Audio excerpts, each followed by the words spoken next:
pace to date of engaging with other leaders around Europe. And we very much look forward to getting the process underway now of listening to see what David Cameron and the British government feel they need to achieve, and then working with them to see to what extent we can be supportive in that regard. What about the issue of treaty change? Would Ireland be prepared to look at the opening of the treaty at this stage? Well, it's far too early, really. We still haven't seen any proposals to say whether that would be required or not. Of course, there are many different points of view when it comes to treaty right across the European Union. There are protocols that individual countries have. So it's far too early to talk about whether treaty change would be needed at all. But are you optimistic that a deal can be done to keep Britain in the EU? I am. I mean, we've been categoric that we believe that it's in the best interest of the European Union, of all 28 member states, certainly of our country, of Ireland, but also for the United Kingdom, that we retain 28 member states. And much of what's been suggested and proposed to date by David Cameron, I think, would be to the advantage of all of the people of the European Union, particularly in the space of regulation and growth. So we are very optimistic that the UK will remain, as it should be, at the very, very heart of decision making in Europe. But curbing benefits for migrants and diluting ever closer union, you could go along with these kind of ideas?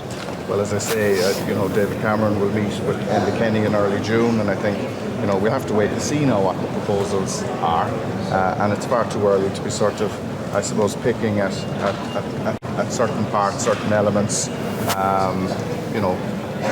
Some of the commentary and suggestions around various issues is a little bit more, I suppose, dramatic than the reality. So we have to wait and see what exactly is proposed. But now that David Cameron is re-elected with a fresh mandate, is Europe sort of waking up to this issue?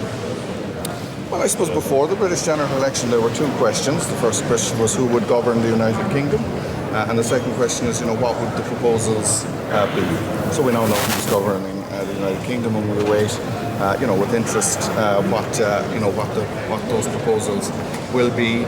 I think, to be fair, I think there's a strong awareness that the UK is one of the largest, most powerful, most influential countries in Europe, not just in the European Union.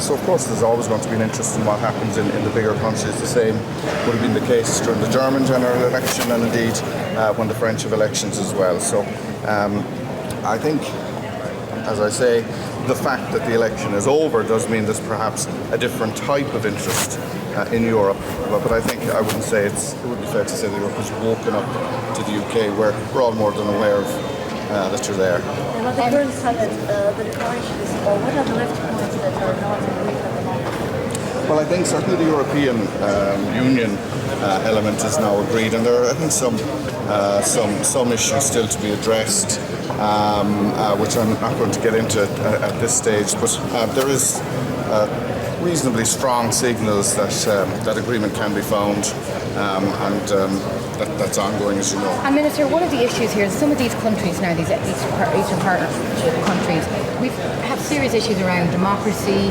human rights, things like media freedom, etc. How comfortable is Ireland with the idea of the EU engaging with these countries when there's so many shortfalls in these areas? Well, we're very comfortable and very anxious and keen to engage with our Eastern partners. The purpose of these talks, and indeed of the Eastern Partnership, and indeed partnership we have with other states on the edges on that border the European Union, is to try and encourage and support them to build the strongest democracies that they can have for themselves and for their own people. And of course, in all areas, we can all improve, particularly with respect to the rule of law, perhaps in some countries, with improving economic factors as well. So, the 6 countries who are here are all in different spaces and places, but we are comfortable because this is a journey to improve.